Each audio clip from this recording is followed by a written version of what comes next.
Pakistan cricket team का fan होना भी ना यार एक अजीब सी बात है, क्योंकि अमेरिका से हारने के बाद सदमे की वजह से मुझे 2 रातों तक नींद नहीं आई। और पिछली रात मुझे इस वजह से नींद नहीं आई क्योंकि आज पाकिस्तान का इंडिया के साथ मैच है। पाकिस्तान और इंडिया के मैच से पहले नींद ना आना कोई बड़ी बात नहीं है, लेकिन इस मरतबा सूरत हाल बिल्कुल ही अजीब है, क्योंकि पाकिस्तान टीम या फिर वक्त ने एक अजीब सितम कर दिया हम लोगों पर। अगर पाकिस्तान टीम को सुपर 8 मरहले में जाना है, वाह क्या दिन आ गए, ये भी क्या दिन आ गए भाई। पहले ऐसा होता था कि हम लोग पाकिस्तान टीम की जीत की दुआएं करते थे, साथ साथ दूसरी टीमों की जीत की भी दुआएं करते थे कि कोई टीम फ़लाँ से हार जाए, फ़लाँ टीम फ़लाँ से जीत जाए और अपनी टीम भी मैच जीते, ताकि हम लोग सेमीफाइनल में जाएं। और ऐसा करके हम लोग पाकिस्तान टीम को सेमीफाइनल और फिर यहाँ तक कि फ़ाइनल में भी पहुँचा देते थे। लेकिन इस मरतबा सूरत हाल बहुत अजीब हो चुकी है कि हमें एक ग्रुप से दूसरे ग्रुप में भी जाने के लिए यही सब कुछ करना पड़ रहा है। पाकिस्तान टीम ने ये भी दिन दिखाने थे, ये भी दिन देख रहे हैं हम लोग भाई, देख लेंगे, सह लेंगे, क्योंकि हम लोग तो सहते ही आ रहे हैं सब कुछ।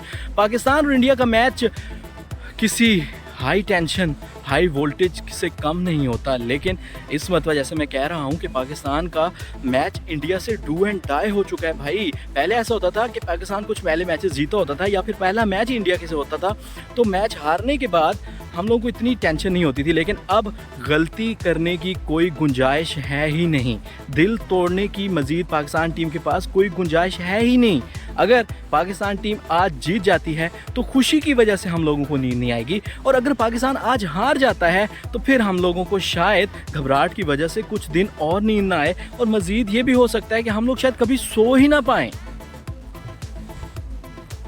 मुझे बतौर फ़ैन जो उम्मीद है पाकिस्तान टीम पर वो ये है कि ये मैच न्यूयॉर्क के नसाओ काउंटी इंटरनेशनल क्रिकेट स्टेडियम में हो रहा है, जहाँ की पिच बॉलर्स को बहुत सपोर्ट करती है और हमारे पास बॉलर्स हमारे बैटर्स से बहुत अच्छे हैं। लेकिन जहाँ पर टेंशन आती है वो ये है कि इंडिया के बैटर्स भी किसी से कम नहीं है, जो कि किसी भी बॉलिंग लाइन के आराम से परखच्चे उड़ा सकते हैं। हमारे पास शाहीन आफरीदी हैं, नसीम शाह हैं और हारिस रऊफ़ हैं, तो इंडिया के पास रोहित शर्मा, विराट कोहली और सूर्या कुमार यादव हैं। ये सोचकर ही दिल बैठ रहा है, क्या करें, कहाँ जाएं, कुछ समझ नहीं आ रही। लेकिन पाकिस्तानी टीम से मैं सिर्फ यही कहूँगा भाई कि आपको ये मैच जीतना है, हमारे लिए, हमारी नींदों के लिए। अगर हम लोग इसी तरह जागते रहे तो हमारा क्या बनेगा भाई, हमें भी तो कोई खुशी दिखाएं। सारी टीमें जीत रही हैं, सारी टीम के फैंस खुश हैं, एक हम लोग हैं, ना खुशी मिल रही है, ना हम लोग जीत रहे हैं और ना ही हम लोगों को नींद आ रही है। मुझे तो असल में फ़िक्र ये हो रही है कि अगर आज खुदा न खास्ता पाकिस्तान नहीं जीतता तो हमारा वर्ल्ड कप यहीं पे तकरीबन ख़त्म हो जाएगा। और जब वर्ल्ड कप ख़त्म होने का सोचता हूँ तो दिल बैठ जाता है, दिल में ऐसे अजीब सा दर्द होता है कि मैं बता नहीं सकता भाई। नींदें तो वैसे भी उड़ चुकी हैं, फिर दिल भी काम करना छोड़ गया, तो हम किस काम के बाबर आजम।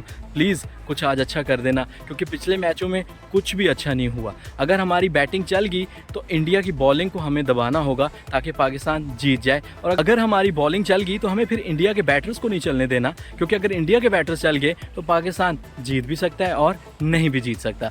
लेकिन ये सारी बातें अपनी जगह बिल्कुल ठीक है, लेकिन टेंशन वहीं की वहीं है, क्योंकि जैसी अमेरिका से परफॉर्मेंस रही है उसके बाद पाकिस्तान इंडिया से जीत भी सकता है और नहीं भी जीत सकता।